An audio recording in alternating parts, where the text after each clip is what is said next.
Boom, boom, boom, boom, boom, boom, boom, boom, boom, boom, boom. All right. Got some things to situate here. No intro music this time around, because I'm just gonna get right into it. After I get this done.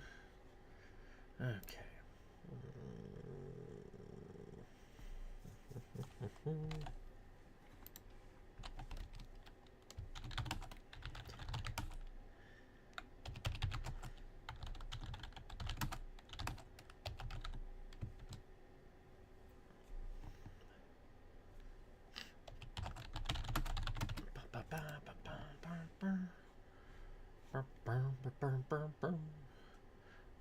Boom, boom, boom, boom, boom, boom,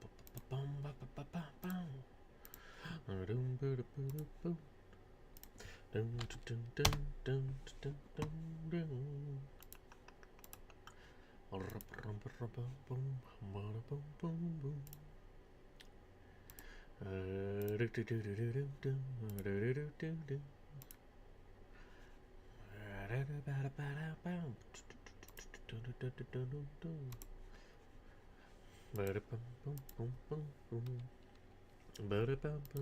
dun, dun. Okay, there we go. Almost done.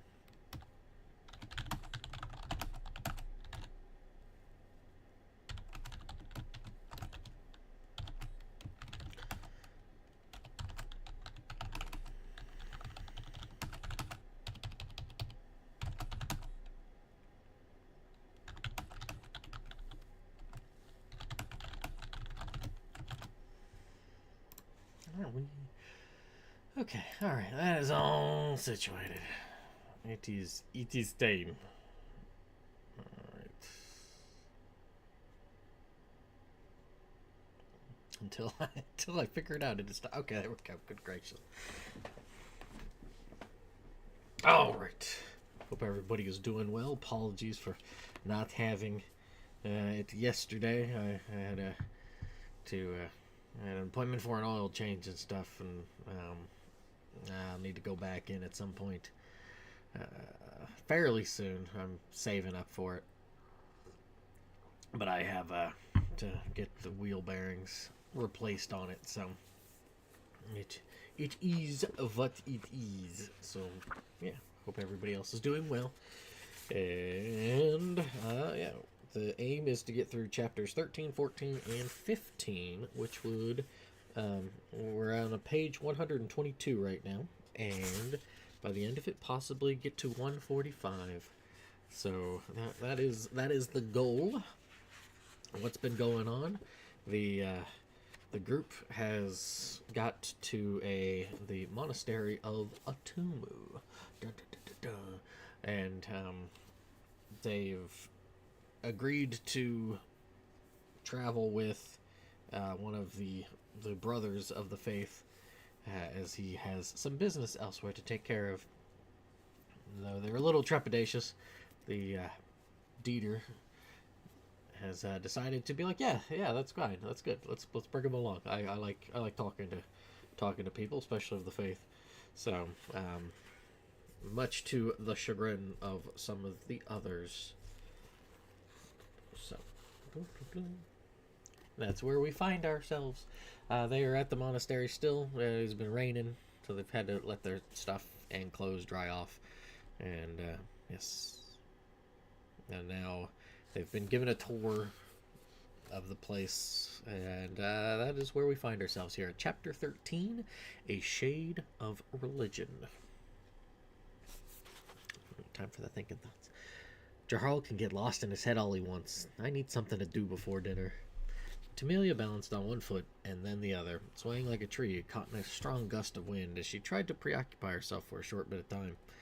After the tour of the monastery, the party was shown their room for the evening, or more specifically their bunks. While the others felt content to rest, she simply could not, despite the poor sleep from the night prior. Too many thoughts gathered and clumped in her mind. Where should I go? I don't want to interrupt anything, or that big oaf will probably appear and try to attack me. She encountered a flight of stairs leading upward and considered climbing them. This floor loops around the monastery, but most of the rooms are for praying and sleeping, and not much else. There's that small studies room and that library, but I imagine those are all in use with it raining. Maybe I should find that balcony on the third floor. If there's an overhang, I can avoid the rain and have some time to myself. Like a shadow along the floor, she moved up the stairs. Without any of her usual gear weighing her down, the young woman silently darted up the steps, though she felt naked without her sword. The feeling was accompanied by one of her leaf to not be wet or lugging around soggy baggage.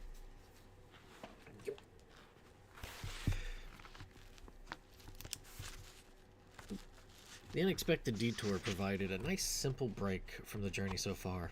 Comfort nestled itself in her heart. Wonder why Hardwin and Vanine didn't stay here. Is Walleran that close? Do you both feel so comfortable staying elsewhere throughout the kingdom? Is anywhere but home that much more comforting? Before that comfort could grow into contentment, she shook it from her mind and refocused her efforts to discover the balcony. Is that what happened to the two of you? Grow too comfortable for a moment, and it became a habit? And a bad one at that? Nothing worth striving for is dressed in comfortable linens. Thanks, Grandma. At that thought, she had found the door to the destination she sought. Placing her hand on the door, she gave a gentle shove, but it did not budge. With a dissatisfied grunt and a heavier hand, she finally forced it from its spot, revealing a small balcony that faced the main road. No longer a downpour, the rain fell steadily, coupled with a chill carefully making itself more and more comfortable in the air. The crumpled remnants of old Walleran, hunched and battered as they were, sat unfazed, yet slightly unwelcoming. The outward appearance of the monastery matched its inner presentation. Black stones, as though coated in a layer of soot, matched those charred ones littering old Walleran. Carved designs, once intricate, but now faded and broken into misaligned shapes, stood as silent sentinels of those terrible sights from long ago. All along the top of the railings and walls, shattered figures perched in solitude, oblivious to the damage they sustained, forever watching through eyes no longer present. Tamilia ran her hands over the ones she could reach, curious to feel how coarse the material had become. A gliding hand one way, another pass in a different direction. A moment's pause to wipe rainwater from her hands, then pressed to the shapes once more. Huh, these are pretty smooth. Unless they did it on purpose, this must have happened a long time ago. I wonder why they haven't tried to build something new, or level out the top. What were those shapes before? It sort of looks like a foot or feet. Weird. She inspected the other portion of the balcony and noticed two large vases. They both stood on small platforms with wheels and were more tall than wide, coming up to her waist. Close to the top, they narrowed before widening again at the mouth. 4 thick handles jutted out in 4 separate directions. Above one, a wooden pipe, painted black, guided fresh rainwater into it. The pipe traveled upward through the balcony's roof and stopped a short distance above it, where it splayed outward into the shape of a plate in an attempt to catch a moderate amount of rain. Stepping forward, she noticed that particular vase was nearly filled. Not wanting to alarm anyone, she gripped 2 of its handles and pulled as cautiously as she could in order to keep it from tipping over.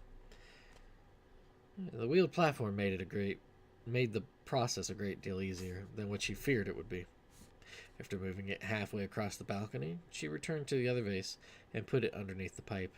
As she was finishing, one of the monks had arrived to do what she was already wrapping up. He waited until she began to turn around before making his presence known. Okay. A little sippy sip.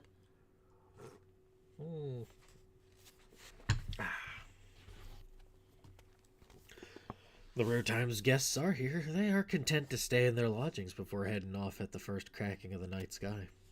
Though his voice did not exude any sort of hostility, he watched as the young woman leapt backwards into the vase she had handled. Swift as a spring breeze, the monk darted to her side to steady it once more. Apologies. My intent was not to startle you. Sure. She let the faint hint of a glare escape her features. Then she stepped away from the monk. Anyway, I was only looking to see how the main road was taking the downpour. That's when I saw the vase was on the verge of taking too much water.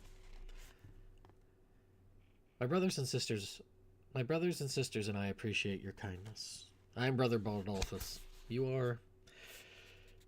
She glanced back out to the main road. Oh, me? I'm Tamilia. Tamilia of Mahri. Mahri? How wonderful. Really? Her face soured as though she had bitten into a lemon.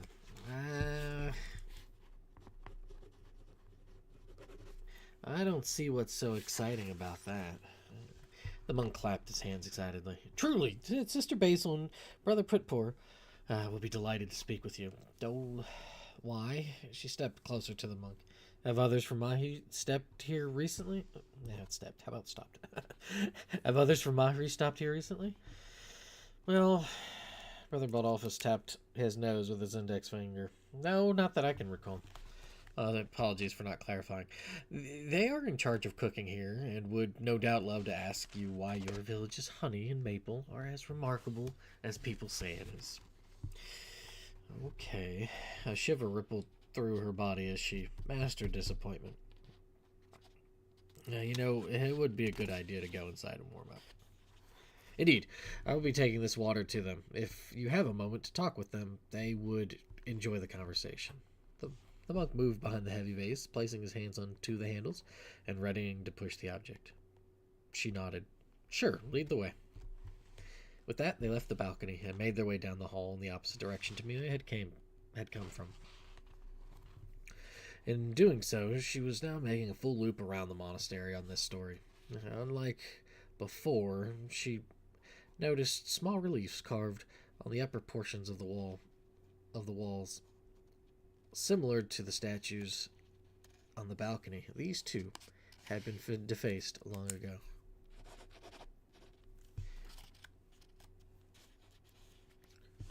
I want to ask, but it might be a touchy subject.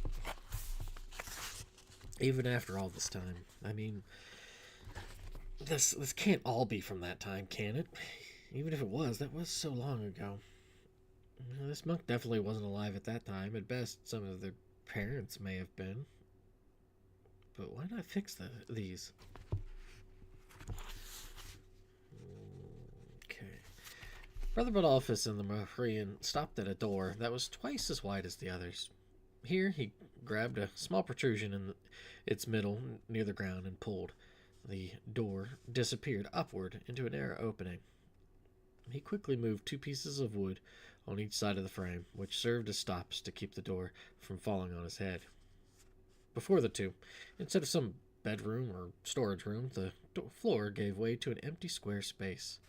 In a recess in the wall, to the right, before the chasm, a bell hung with a thick cord dangling, almost touching the floor. The monk clutched it and shook it 3 times. A pregnant pause followed. Then, the rattling of chains filled the room. Though dark at the back corners of the small area, 2 chains could barely be seen moving upward, like iron snakes slithering toward their intended destination. Eventually the noise ceased, and before them, a platform occupied the spot where the opening had been. Without hesitation, the monk carefully released the cord and pushed the vase onto the movable floor. When he realized his guest hadn't joined him, he motioned for her to do so. Stuttering in her footsteps, she stood on the odd platform. She tried to shake the thoughts from her head. The worry that at any moment the floor would fall out from under her persisted. Brother Baldolphus chuckled before yanking on the cord 3 more times. Another pause followed. Once more the chains grumbled, and wood snarled as it rockily descended. Before moving too far down, the monk speedily pushed the stops back into place, allowing the door to slam shut, leaving the 2 in darkness. Well, this isn't creepy at all. I wonder how this stays somewhat level, even with the 2 of us. It's so loud in here I can barely think properly. Gradually, the platform traveled downward. Down, down, down. The farther down it went, the angrier, the louder the noise grew, so much so Amelia clasped her hands over her ears. As it finally reached its destination, the noise softened before quieting completely.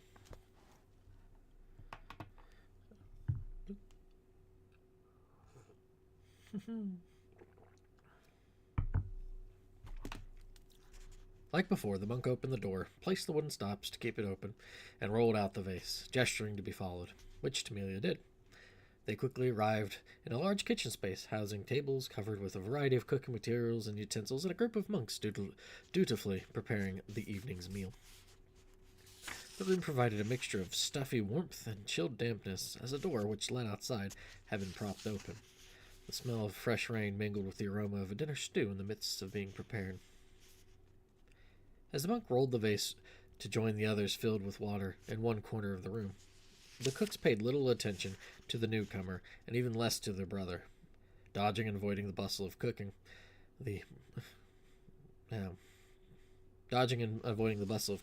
Brother Rodolphus finished his duty and eyed his brothers and sisters. Upon seeing the two he wanted, he hailed them with a simple salute and beckoned to Amelia to follow along in order to conduct proper introductions. "Ah, Brother Bard, many thanks for grabbing the third-floor vase. And it looks like you also brought a guest, eh?" Brother Pritpor glanced over toward the person tagging along with a curious but stern look. "Oh, don't pay him any mind." Sister Basil waved her hand dismissively. "The kitchen always makes him more of a territorial grouch than he truly is." "No worries. I've heard worse from family and friends alike." Tamia chuckled, thinking of the countless amount of banter she had heard whenever she or any of her friends had tried to steal desserts before dinner. Either way, it doesn't necessarily help when meeting new people. "Especially new people from Rahri, Sister Basil," Brother Baldolphus added. At the mention of the Paralian village, a heightened sense of energy exuded from the two in charge. Simultaneously, they barked out various orders and delegated the remaining tasks appropriately to the other monks. Then, they bid their guests to join them in the dining area adjacent to the kitchen. Brother Rodolphus left Amelia to continue his water-collecting duties. The two monks sat at a small table across from a seat they offered their guest, and peppered her with questions about her home village.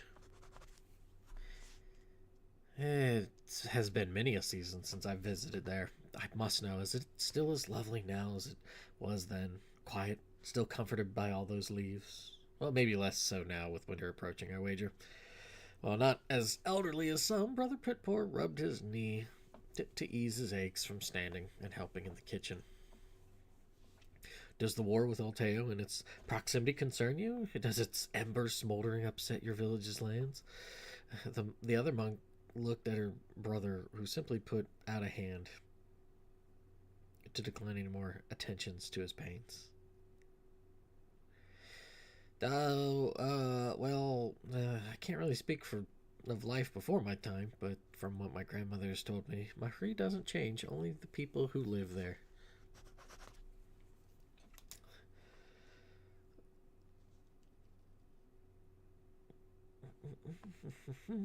Sister Basil nodded happily.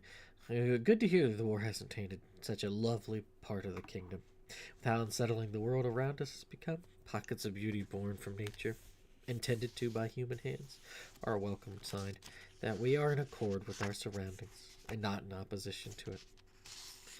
Now, Brother Baldolphus must have told you why he brought you to our attention, no?" "Yeah, he did say you were the lead cooks at the monastery, and it has to do with Mahri's honey and maple." "Ah, indeed. If Atumu were to come down here to join this discussion, he would agree that I have tried countless seasons to replicate their unique and subtle taste, but to no avail." "Well, that's a good thing." Wounded by his guest's words, a painful look filled Brother Pritpor's features. "My failures as a youth would argue otherwise." "But if it was so easy to make, Mahri wouldn't be seen as anything useful to Perea. We'd be like some forgotten place, or seen as a possible Altean mountain village." whether or not we were in regular contact with them. That would be disastrous for us with the war going on now. Perhaps, but the past realms of possibility are not an issue to us. The brother contemplated the idea for a moment before steering the conversation back to what he wanted to learn. However, I do have to ask, what makes Mahrian honey taste as it does? Dun, dun, dun, dun, dun, dun, dun, dun. Tamio sat there for a moment, her eyes dancing between both of the monks. She reached up to her face with her right hand and pinched her nose a few times. During this display, she watched the monks exchange a curious glance. Sister Basil summoned one of her brothers to bring them cups of water. Something the matter? Are you thirsty? Not quite. Then would you be so kind to answer the question?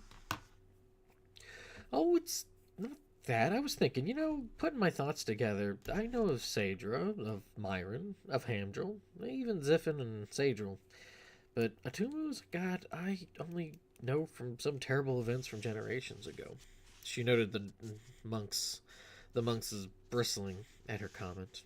I would simply like to know a little bit about Atumu. Why's that? Her auburn hair bounced as she shrugged. I'm curious to know. Like you're curious to know about honey and maple. Sister Basil exchanged a questioning look with Brother Pitpore as she grabbed the offered cups of water from one of her brothers and passed them around. Just in case... Oh, wait, hold on. I read that wrong. Sister Basil exchanged a questioning look with Brother Pitpore as she grabbed... as she grabbed the offered cups of water from one of her brothers and passed them around. Just in case you do become thirsty. But more to the point, you'll tell us if we tell you. The Mahrian lifted the cup to her lips, but didn't drink. She let it sit there for a moment before responding. Sure, I'll tell you what I know. Energetically, the monks clapped their hands and ready to tell their guest about their beloved, mysterious god, Atumu. Dun dun dun dun dun dun dun. All right, let me get something here. What should I get? This. There we go. Okay. All right. Let's go to the index. Is there anything here? Nothing is listed. And so I know they were just mentioned, but these deities have been mentioned before. Of on the wrong page. Saedra, obviously, Myron, Hamdril, Ziffin, Saedril. Saedril might be a little bit less so in passing. The god of music. So,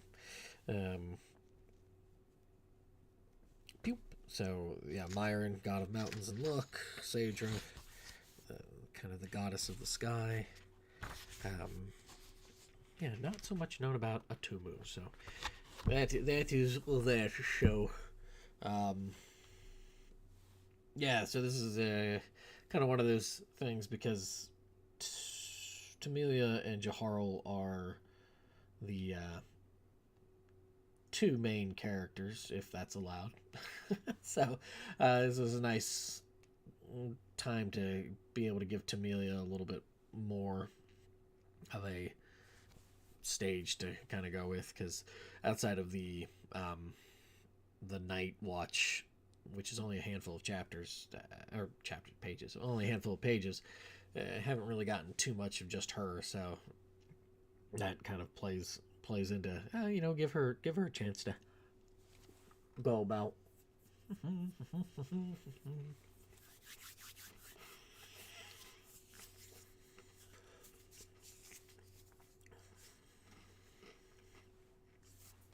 Oh, the delicious yet humble biscotti.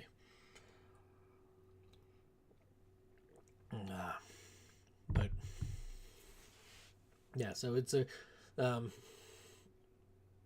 and something else I guess with it is I wanted to reflect that there's a curiosity that's not just simply not just simply exhibited from Jaharl.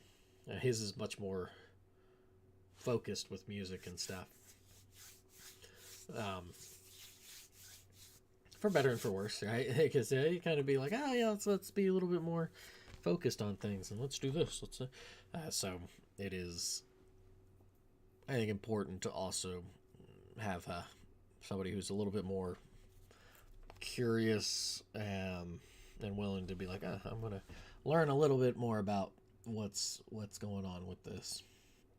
Yeah, especially because they're aware of it, but I don't really know much about all the spiel that's gone on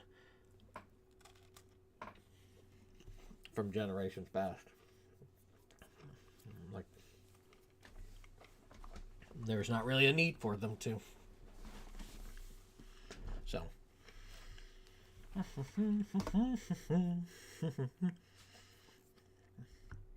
All right.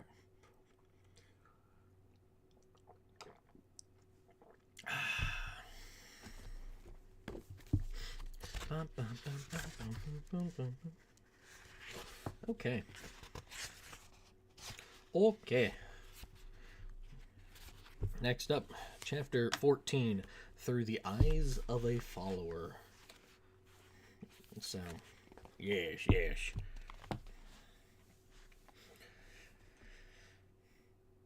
Now, Tamelia, grab my hand and try to push it toward me. Brother Pritbor propped his elbow on table and clenched his fist tightly. Upon seeing her confused response, he added, it'll make sense. Trust me. Just humor this silly monk. Okay.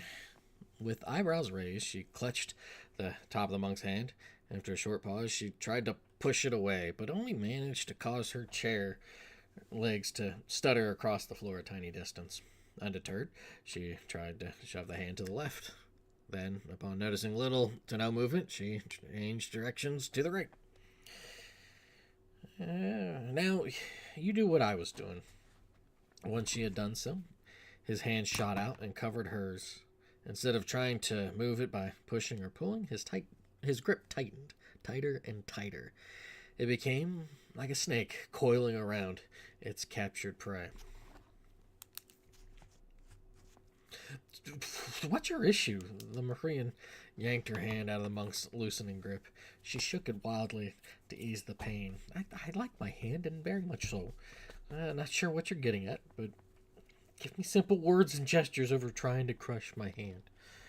And Brother Pritbor slightly bowed his head with a smile, bent somewhat downward, hinting at a grimace. My apologies. I only wanted to demonstrate a point I wished to make. Could have told me first. She stared right through the monk. Either way, I got your hand to move. Part of the message from Atumu is that fate does not exist. Free will is what gives us our humanity. One's strength increases one's free will. My strength allowed me to act how I wanted and made you do what I wanted you to do. Her intense glare softened into a questioning glance that danced back and forth between the two monks before her. Huh? A mirthless smile creased Sister Basil's face as she peered over toward her brother before focusing on the Mahrian. Do you know any stories about Atumu?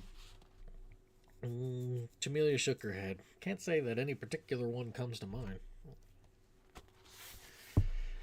Brother Pritbor coughed. For starters, Atumu is considered to be the third god born from the union of Saedra and Hamdril. He is the third of triplets, the other two being Myron and Daniil. Many who do not follow Atumu are quick to think of him as the god of jealousy and keep him far from their hearts and thoughts thereafter. The young woman gently tugged on the hair above her ear. I see, but what does jealousy have to do with free will? What does that even mean, free will? The two monks chuckled. I don't know what's funny about me asking that. She crossed her arms. Sister Basil quickly shot out a question to diffuse their guest's temper. What do you know about the creation of people? What comes to mind is Saedra protecting Katos and Aaliyah from Humdrill's destructive anger. Ah, that is a fairly common telling, especially with the recent celestial happening. Sister Basil watched as Brother Pitpor nodded in agreement, and shows how far removed Atumu is from the events in the eyes of non-believers. However long ago, in a time only lived by gods, before mortal beings gazed upon the beauty of our world, Hanal, before Katos and Aaliyah first disturbed Hamdril's slumber, before other beasts roamed the expansive deserts, fields, forests, mountains, and oceans. Only the gods existed. Bored with only having themselves to interact with, they began to cultivate the soil, molding it into bumpy hills and jagged mountain tops. They dug deeply and cried an ocean's worth of tears. Loneliness nipped at their hearts, and weariness weighed down their hands. Eventually, after crafting all that they could from nature, Myron and Daniil thought of a wondrous idea.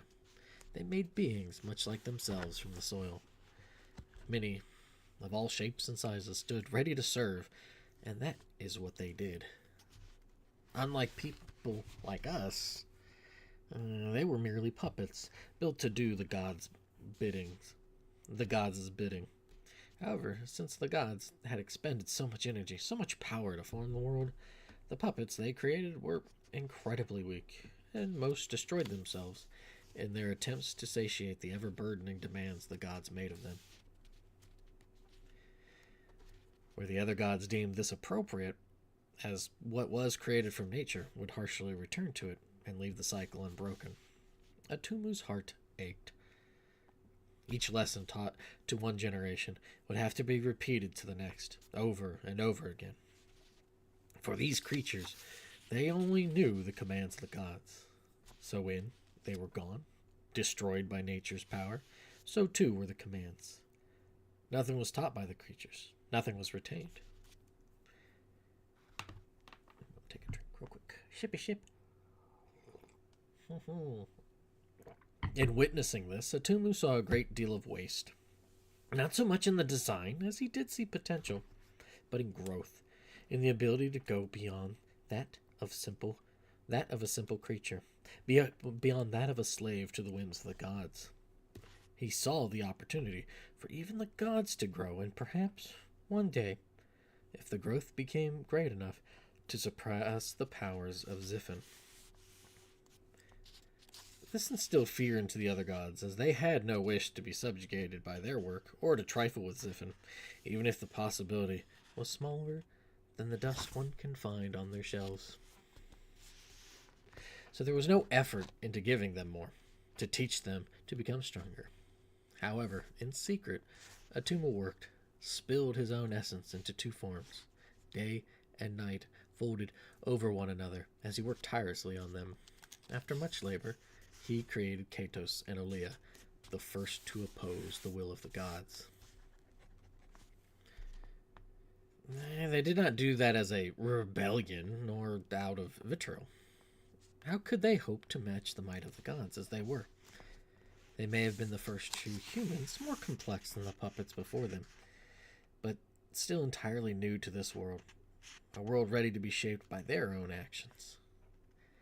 They spoke against the orders of the gods, in wanting to strengthen themselves to forge their curiosity in the fire. In wanting to strengthen themselves to forge their curiosity in the fires of exploration and adventure, and craft those feelings into their own experiences and knowledge. They neglected the commands from the other gods, and such blatant disregard for their duties angered Hamdrill greatly. He struck at them with mighty ferocity, shaking the skies above and the soil below. Atumu feared for his children's safety and pleaded to his great mother Saedra, who stopped her husband's dreadful display. Saedra wished to see how this fascinating experiment would unfold. Atumu, in trying to be true to his purpose, abandoned his creations to their own devices. He built more pairings, tweaking one aspect or another, and placed them all across the world to see how they would succeed, fail, and any mixture of the two. Sister Basil wound down her recanting of Atumu's participation in the creation of people. Being a non-believer, Tamila listened and mentally tried to insert this recounting into the numerous stories she had been told. To her surprise, the tale didn't heavily conflict with others that she could think of. And mulling it over, a curious thought sprang into her mind. If Atuma was considered a jealous god, it would make sense. I'd be jealous as well if my efforts were completely written out of the whole ordeal. I'd be madder than a kicked beehive if people who did follow me acted so foolish. It's like those people from generations before. Seeing the consternation building on the young woman's face, the two monks recognized such a look and excused themselves to finish preparations for dinner. Hey, didn't you want to know about Mahri? The brother and sister paused, but only Pritpur spoke. Consider Sister Basil's words.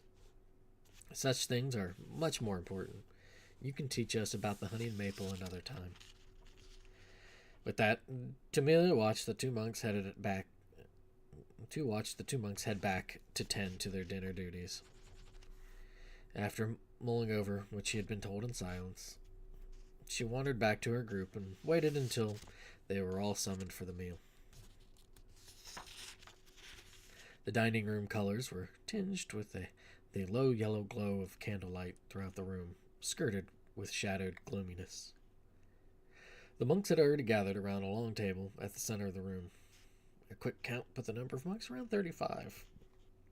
Despite such a sizable number, the room remained silent, except the soft sounds of rain still falling outside. Wooden utensils drummed unevenly once they began to eat their stew. The group joined at the end of the table and dug into their meal. About halfway through, 3 monks entered and stayed near the front of the room, each carrying a scroll in each hand. While the group paid little attention to the ritual, the other monks continued eating without pausing. A few moments later, one of the standing monks unfurled a scroll and began reading from it. However, the words that followed made no sense to Jaharl and Tamilia.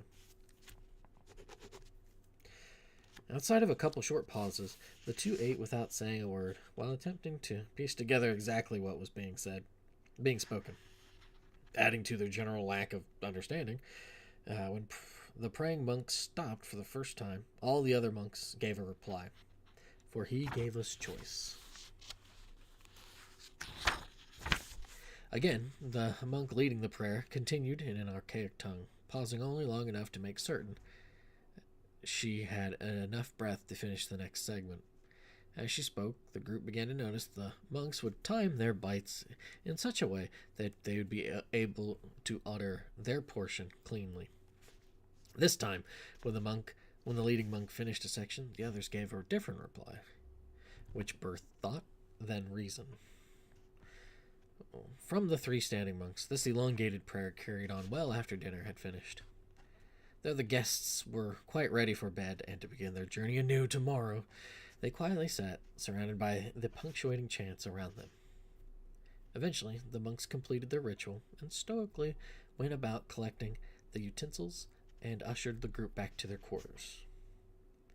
There, they found their belongings laid across the beds, while their satchels had been placed at the foot.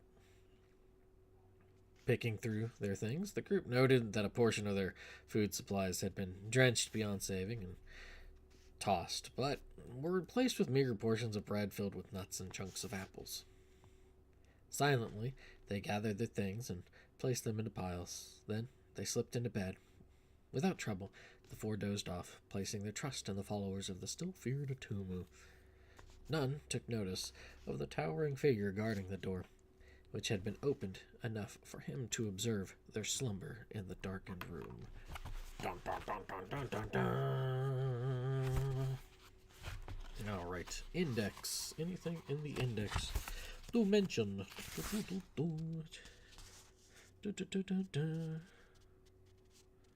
All right. So, I may have mentioned this before. Chapter 14, I have a couple instances. Not instances, but a couple entries.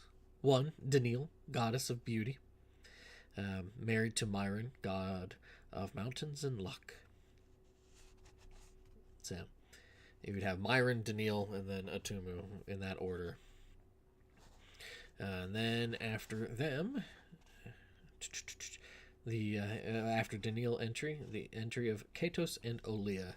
They are the first humans. They were saved by Saedra.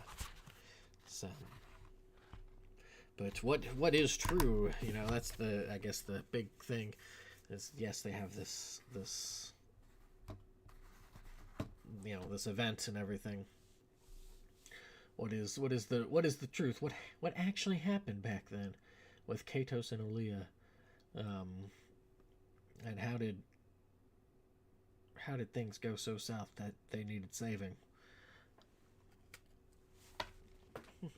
Oh no! I guess if I was to think of a reference point, which more people are aware of nowadays,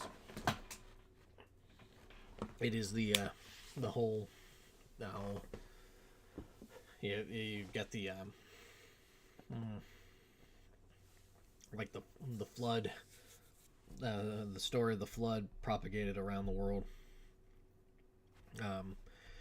Things, for example, you to keep it really, really, really concentrated, like Utnapishtim, being like the one who survives the flood in the Mesopotamian myths, and then biblically Noah is another one, and then there are a bunch of different ones throughout. So it's kind of pinging off of that. Here's an event.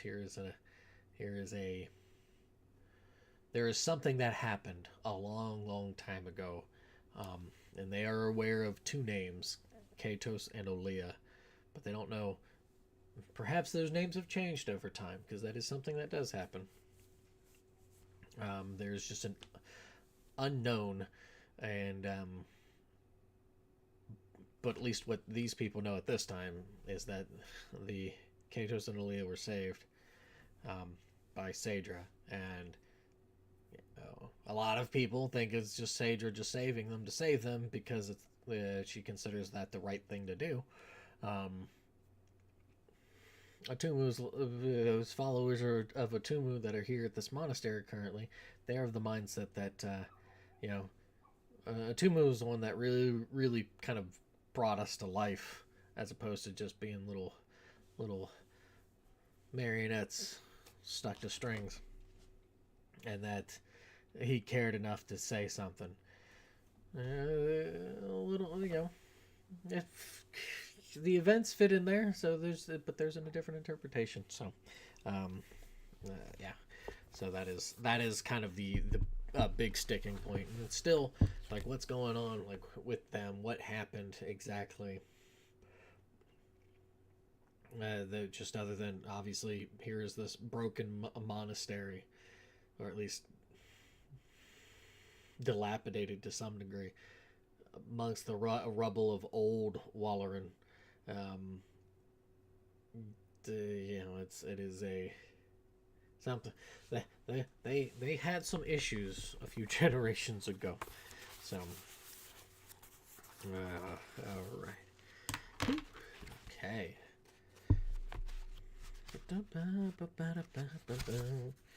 Yeah, we do.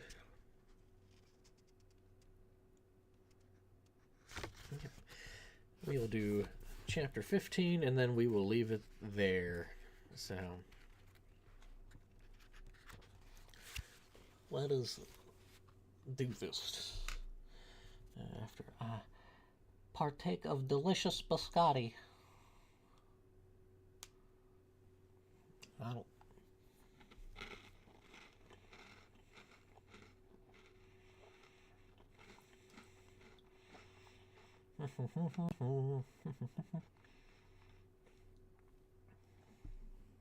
How?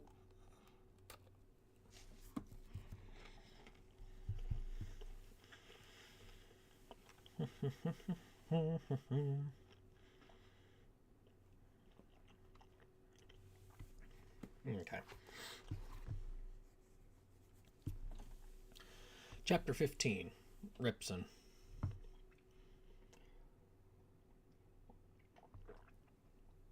I'm going to say this. Obviously, it's a made-up name, but I love that name. It's such an on-the-nose name. Like, oh yes, big hulking mass monk dude. I think like I almost have like the image of like The Rock or something like that. Ripson, because it's ripped. It's so stupid. I love it. Okay. Anyway, like this, chapter 15, Ripson. Like the smoke of an open fire on a gusty eve, Ripson vanished from the room's view and immediately set about to locate his headmaster. Despite his bulky form, he carried out his task as quietly as the night that had shrouded the monastery after the rain's departure. Intermittently, wall sconces clutched tightly to thick candles offering only lethargic flames to illuminate the corridors. The pitiful warmth produced by them did not dispel any of the damp chill, which bothered the monk not one bit. He had long since grown accustomed to Parel's colder seasons both indoors and outside. Steadily, he approached the headmaster's room, allowing a grunt to escape his lips at the notice of the shut door. Sharp rapping pursued, punctuating the air as the monk belted the sturdy door with the back of his hand, almost like a dull bell beckoning. Once, twice, thrice. No response came to quell the knocking. Dissatisfied, Ripson quickly departed the area to continue his search. He made a short detour to one of the balconies, which only provided cold air and a clearing night sky. Brushing that failure aside, he made his way to the main entrance and prayer room. Here, he spotted Headmaster Fulsett in silent prayer, prostrating on the stone floor, on a thin rug, and facing a brazier situated in the center of the room. The massive monk approached the open flame. Its warmth kissed his exposed arms. The sudden temperature shift caused him to reflexively rub them as he joined his headmaster in prayer. Irregular pops and smacks of the fire rippled through the air as the two continued wordlessly. Time sluggishly lurched forward as spiritual weights lightened. Hidden strength, once welled deep within, seeped out again and rejuvenated their bodies, washing away the aches and pains accumulated throughout the day. A calmness settled into their minds as they finished their prayers.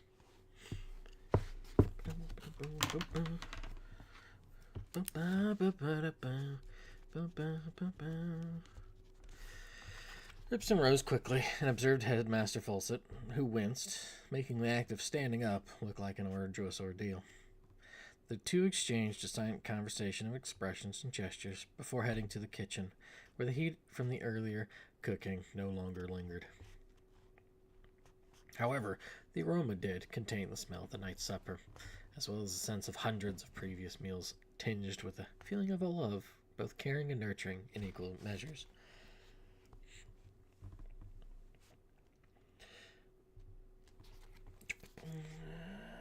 Let's maybe get rid of that. Yet all of those smells and warmth could not stop Ripson from pointedly starting the conversation, like an arrow loosed from its bow.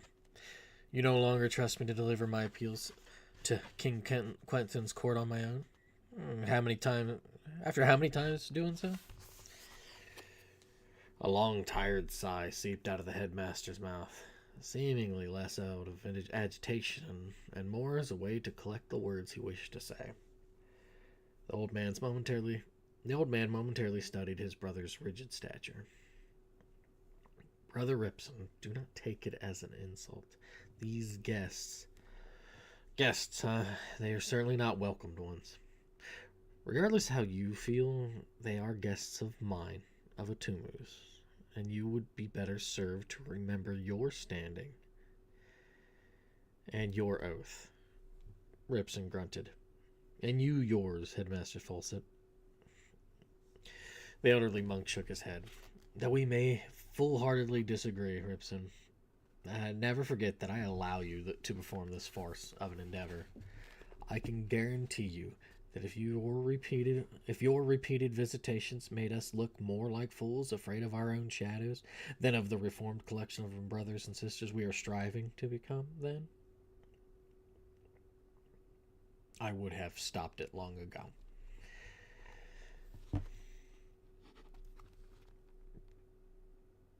Ripson cupped a hand to his ear.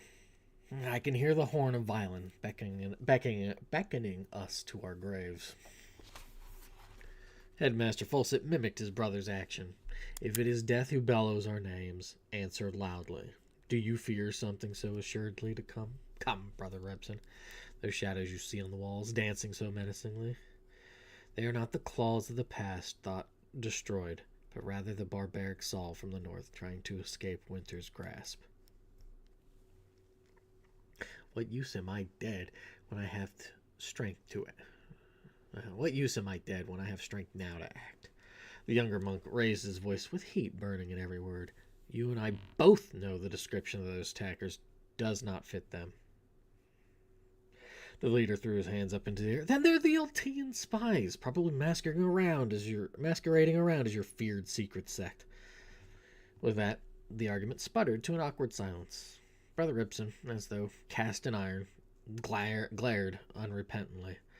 Headmaster Fulsett answered with a look of disappointment, weathered from time and multiple failures in trying to correct his brother's fears and behavior. Facing one another, neither budged from their positions, both physically and in their opinions. For all the comfort the location offered, it had been emptied, and a numbness took hold before spoiling into an unspoken bitterness. Moments crystallized into pockets of eternity, as they focused on nothing more than a way to solve their discrepancies by proving the other wrong. Then, as suddenly as the conversation had stopped, youth provided the first possible answer to the equation. Fine, I'll join them. They will see the talents for themselves, and when I return, they will add a chorus of support to find a method to contend with the dangers creeping ever closer. If that is... Headmaster Fulsett stopped as he watched his brother curtly storm out of the kitchen. Once alone, the elderly man shook his head, unsure of how to properly deal with him. In the quietude of the moment, he scratched at his garb near his heart, clutching it for a second before releasing it. The chill began to cling to his body. He decided to retire for the night after extinguishing the single candle lit in the room. Da, da, da, da, da, da. Jarl suddenly woke from a heavy, dreamless sleep, as though he was an egg being cracked open. Wrestling with his haze, he blinked a few times as his eyes adjusted to the room. Moving this way and that, he regained his senses and realized everyone else had already left the room, along with their belongings. Well, I appreciate the extra rest. I don't like the idea of being left behind. As quickly as he snapped awake, the chill of the air seized his attention. He climbed out of bed and promptly dressed himself, which did not stop the cold from caressing his body. Once dressed, he vigorously rubbed his arms and legs before grabbing his possessions and heading to the dining area. I did not expect it to feel so chilly this morning. It's like it was carried here on the wings of that storm. Oh, I kind of like that phrase. Wings of the storm, wings of the storm, wings of the storm. His feet carried him to his destination without allowing any other thoughts to occupy his mind. Upon his approach to the monastery's entrance, his absent-mindedness was whisked away by the babbling of a disagreement ahead. With little more than a stutter in his steps, he continued and ultimately found his traveling companions ready for departure, along with Ripson and Headmaster Fulsett. The bickering ceased once the others noticed their sleepy friend had finally arrived. Morning, Jarl. We were a little worried you might have forgotten how to wake up. Amelia shot out a cheeky grin as she braced for whatever quip her friend would retaliate with, but Josephine interjected before he had the chance. I was worried you may have taken ill with a fever, but it seems like the long rest has given you the energy you lost from running through the rain yesterday. Her husband silently nodded in agreement. I'm fine. I must have been drained from the trip from River Split. This is the farthest I've ever been from home. Short pause impregnated with wordless acknowledgement from the others lingered before he turned to his friend. And I'd probably found it easier to wake if I knew I didn't have to hear you first thing in the morning. Good to see you too.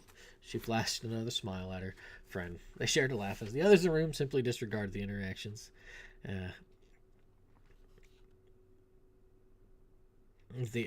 Disregarded the interaction.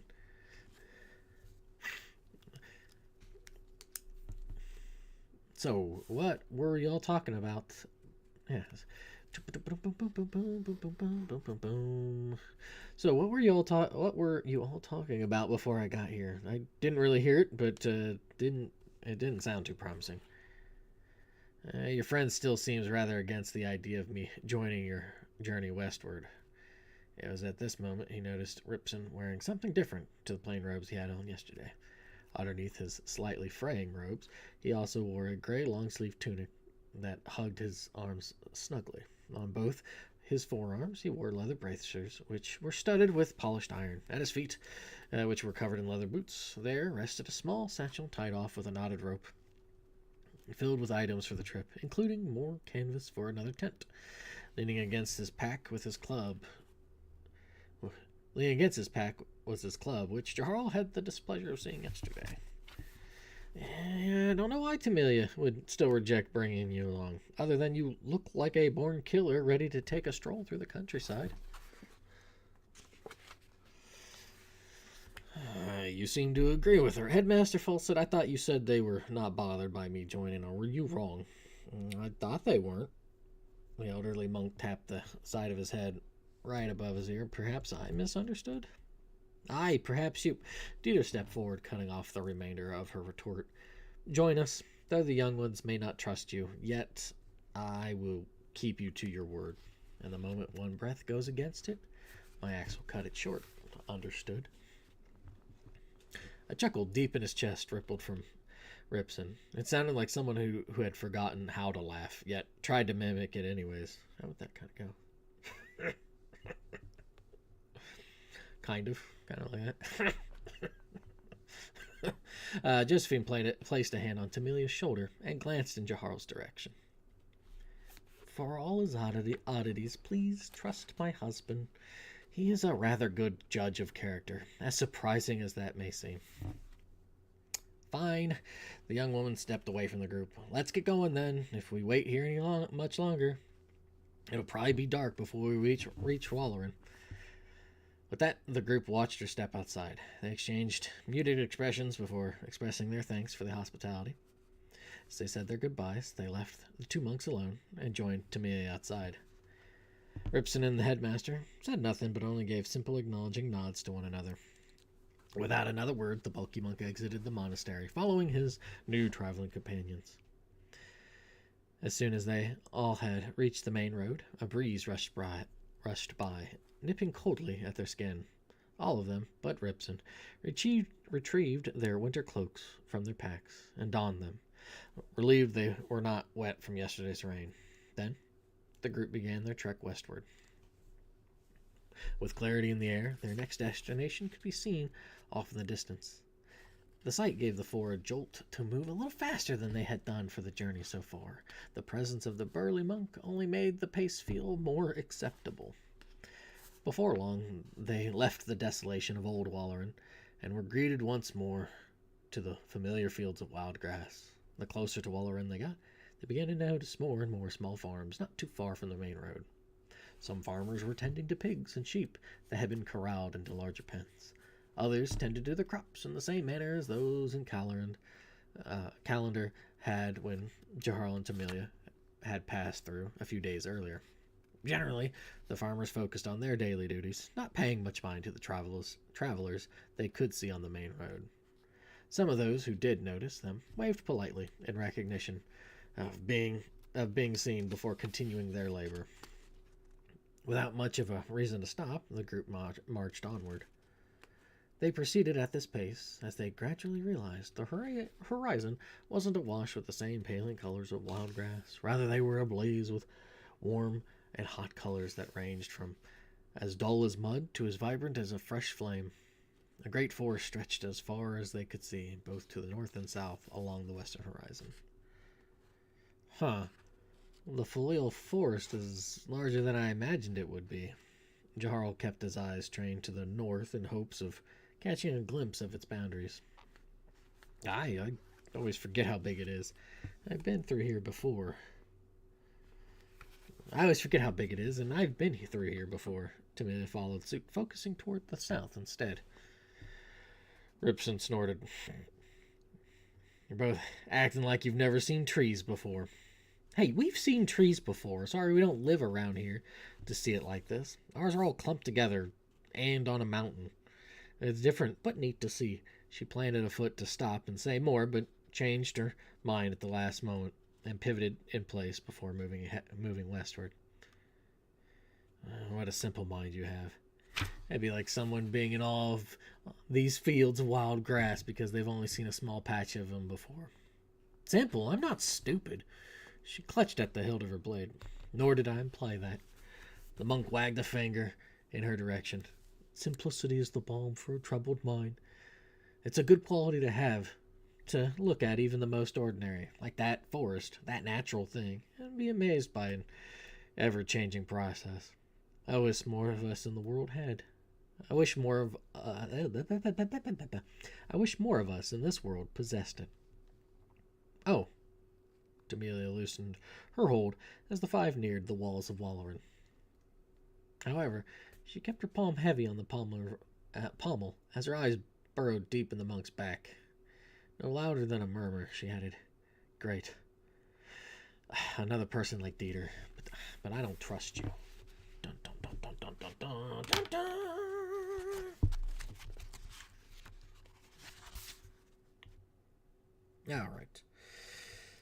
All right. Chapter 15, as has been mentioned before, the Folial Forest is back in chapter 11, but it is just a massive forest in the middle of Perail.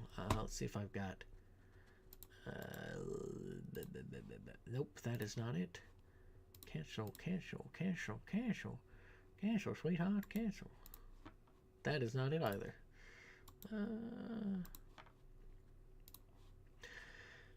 Well, Fooey. That is, maybe it's this one. No, but we can make it this one. Ha ha ha ha. Fwa fwa fwa fwa fwa. Kapow. Oh, that's really focused up. Oh shoot, how do you undo that? Oh no. Oh boy. What have I done? Okay, hello.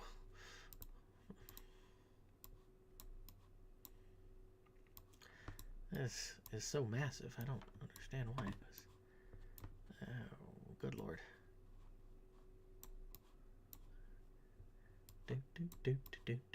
There we go. Alright, so they were here, and now they're right about here. And this is the Folial Forest right all through here. And that is where we find ourselves 145 pages in. So they have gone from Mahri, which is over here, all their calendar, River Split, Monastery, and now they are here. Alright. The other thing mentioned was the Horn of Vylon. A horn said to be used by Vylon, god of death. It's one of those stories that doesn't really get touched on this, but it's it is. It is that. So, dun. That is what I've got. That is it for today's readings. We're going to leave it there. Kind of a little bit quicker than I was expecting, but that's all right. Sometimes it's fine to have a little bit of a quicker read of Sting. So, yeah, because I think, let me look at this. I think chapter 16 is kind of long, and yeah, chapter 16 is a bit lengthy, so compared to the other one, so we'll leave it there. We'll probably do chapters 16 and 17 next week. Yeah, we'll do it that way. 16 and 17 next week. So, that is it. Thank you for joining me. Enjoy the rest of your weekend, weekday, what have you. Next week it'll be back on Saturday, unless something comes up. I had to like I said at the beginning of this, I had to do. I set up an appointment for an oil change and some checkup on stuff. So I got that plus. What am I thinking? Actually, that's something I should bring up. Is that I will probably be having, depending on when it starts up, I may have to actually switch this to Sundays because work might have me going in on Saturdays. Not this coming week, but the following. So next week it'll still be Saturday, but if something has to change with that, I will let people know. So, but yeah. Either way, thank you. Enjoy the rest of your day, and good gravy. Okay. Sort of. I have butchered this. What have I done? Okay, there we go. All right. Sort of. Oh, this is dreadful. This is dreadful. This is hard to do. This is easy to do with the notepad. I use these little clips for the notepad writing to like separate chapters and stuff, and it's worked out well. It has not worked out as good to do this for the book. It's kind of, as the kids say, it's a little sus, especially because they're a little tiny. If I had a bigger clip, it probably wouldn't be such a big deal. But isn't that always the case? Everybody always wanting a bigger clip. Anyways, that is all I got. So, hey, managed to make it for chapter 15. Hi. I didn't see it. Sorry. Otherwise I would have said something earlier. But howdy. Hope all is well. Be toodles, and I'm actually, I think, want to be watching your video that popped up here soon. So.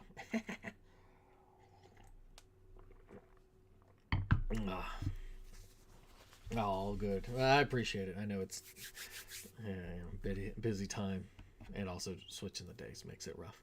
But regardless, I'll catch you later. Take it easy. Toodles.